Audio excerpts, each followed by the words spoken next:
রহস্যময় পৃথিবীর কৌতূহল।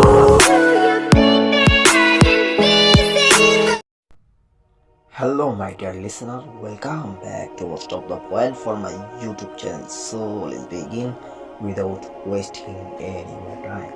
Let's start my today horror stories videos. তো বন্ধুরা, আশা করছি আপনারা সকলেই ভালো আছেন, সুস্থ আছেন। তো আবারও আমি আপনাদের মাঝে আজকে একটি দুর্দান্ত ভয়ঙ্কর ভয়ভীতিকর ঘটনা নিয়ে চলে আসলাম। আমি আছি আপনাদের সাথে তো আজকে আমাদের এখানে ঘটনা পাঠিয়েছেন শিশির ভাই। তো শিশির ভাইয়ের ঘটনাটি খুবই মজাদার ও ভয়ঙ্কর হতে চলেছে। তো শিশির ভাই ঘটনাটি যেরকম ভাবে লিখে পাঠিয়েছেন আমি আপনাদের মাঝে এখন ওইরকম ভাবেই উপস্থাপনা করছি। তো আর দেরি কিসের, চলুন ঘটনাটা শোনা যাক। ঘটনাটা আমার এক বন্ধুর মামার কাছ থেকে শোনা। নাম ইয়ারুনজামান। উনি থাইল্যান্ডে থাকতেন। তার সাথে থাইল্যান্ডের এই এক বাঙালির সাথে পরিচয় হয়। তো দেশে দুইজন একসাথেই বলে নেন। ওই বন্ধুর নাম আখতার। দেশে ফেরার কয়েকদিন পরই আখতার বিয়ে করেন। বিয়েতে মামাকে দাওয়াত দেন। ওনাদের বাড়ি সিরাজগঞ্জের সিরাজপুর। বিয়ের 2 দিন আগেই মামা সিরাজগঞ্জ যান। ঘটনার দিন আখতার এর গায়ে হলুদ ছিল। গায়ে হলুদের দিন ওই পাশের বাড়ির এক মেয়ে মারা যান। মেয়েটি আখতারের চাচাতো বোন ছিল। তো এমন ঘটনায় সবাই মনমরা হয়ে গেল। বিয়ের 2 দিন পিছিয়ে গেল। ওই রাতেই মেয়েটির দাফনকরণের কাজ শেষ হলো। রাতে মামা আর আখতার সহ সবাই বাড়ির উঠানে বসে কথাবার্তা বলছে। প্রসঙ্গ মেয়েটার হঠাৎ মৃত্যু।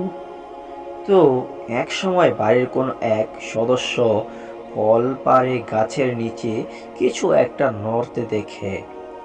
একটু ভালো করে খেয়াল করে দেখে সাদা কাফন পরা ওই মেয়েটি দাঁড়িয়ে আছে।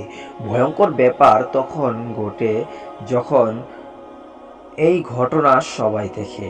শুধু একজন নয়, বাড়িতে দোয়া দুরুদ পড়া শুরু হয়ে যায় কোনোভাবে। রাত পার করে সবাই। পরদিন সকালে ফজরের নামাজের সময় আখতারের বাবা উজু করতে কলপারে গেলেন। তিনি ঠিক তখনও মেয়েটিকে একই জায়গায় দেখলেন। ব্যাপারটা তার কাছে অনেক ভয়ঙ্কর মনে হলো।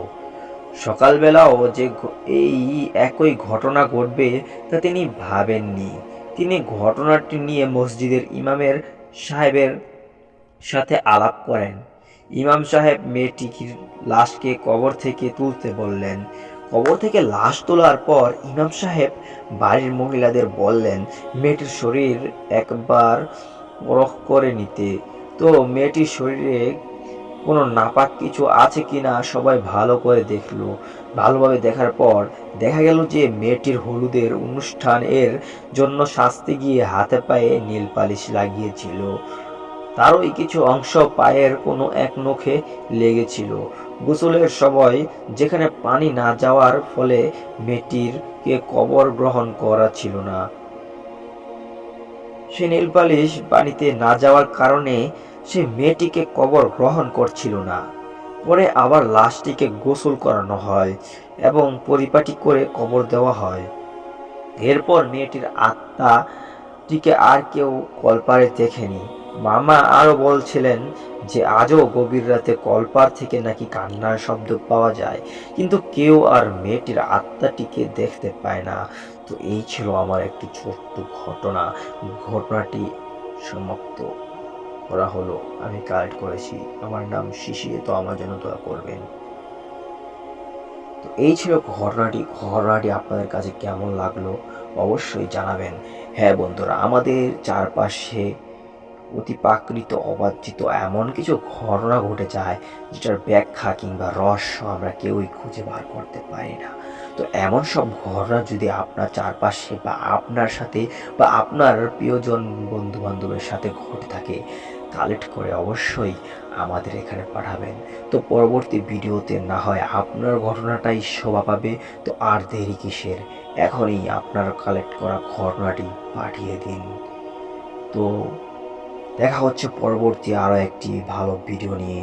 তো ততক্ষণ ভালো থাকুন, সুস্থ থাকুন, নিজের খেয়াল রাখুন। আল্লাহ হাফেজ।